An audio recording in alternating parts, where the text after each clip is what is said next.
Двојно се намали бројот на болните од грип во Струмица. За минатата недела се регистрирани вкупно 449 лица.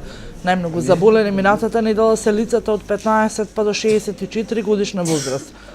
За разлика од минатата недела, кога бројот на најмалите од 0 до 4 години рапидно порасна, неделава сликава е поинаква. Само 26 дечиња се регистрирани со симптоми на грип. Епидемиолозите велат дека бројот се намалил неделава, но не се сигурни дали истиот ќе оди во надолна линија или бројката ќе се промени со стартот на второто полугодие, односно од наредната недела.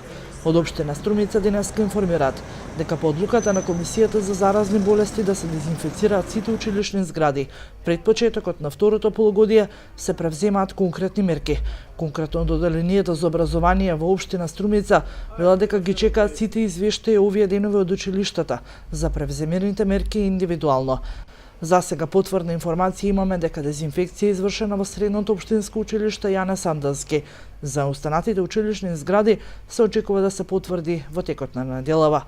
Остануваат препораките од лекарите и понатаму за одржување на лична хигиена, често миење на раците, проветрување на просториите, исхрана богата со витамини, адекватно облекување. Граѓаните кои веќе ги чувствуваат симптомите, кашлица и кивање, треба да останат во домашни услови. Освен кашлањето и кивањето, симптомите на грип се и висока температура од 80,5 степени, болка во мускулите и општа малаксаност.